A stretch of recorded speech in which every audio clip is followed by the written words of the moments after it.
कुलदीप सिंह सेनगर को POCSO act में सजा होने के बाद भी बेल कैसे मिल सकती है, 1 मिनट दो, आसान भाषा में समझाता हूँ। इसको इमोशन से नहीं, लॉ और प्रोसेस से समझते हैं। तो 2019 में कुलदीप सिंह सेनगर को लोअर कोर्ट ने पॉक्सो केस में उम्र कैद की सजा सुनाई थी, लेकिन इंडियन लॉ के हिसाब से एक राइट होता है अपील करने का, और इसी लूप होल का इस्तेमाल करके कुलदीप सिंह सेनगर ने 2020 में दिल्ली हाई कोर्ट में क्रिमिनल अपील फाइल की, मतलब लोअर कोर्ट के जजमेंट को वापस से रीचेक किया जाए। सीआरपीसी सेक्शन 389 के तहत कोई भी हाई कोर्ट या सुप्रीम कोर्ट लोअर कोर्ट के जजमेंट को वापस ही री एग्जामिन कर सकती है और रीचेक कर सकती है, और लोअर केस के जजमेंट को सस्पेंड कर सकती है अगर अपील पेंडिंग हुई तो।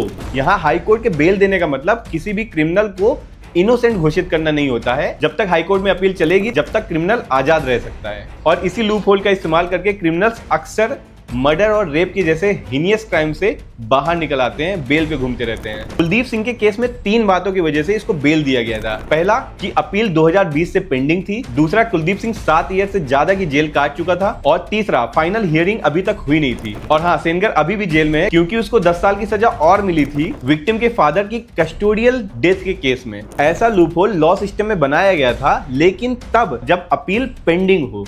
लेकिन कुलदीप सिंह के केस में 2020 से अभी तक अपील की कोई भी प्रॉपर हियरिंग हुई नहीं है। यहाँ पे क्वेश्चन ये है कि इतने हीनियस क्राइम होने के बाद भी कुलदीप सिंह की अपील अभी तक पेंडिंग क्यों है, अभी तक इसमें फाइनल हियरिंग क्यों नहीं की गई 5 सालों से। आपकी इस पे क्या राय है, कमेंट सेक्शन में बता सकते हैं।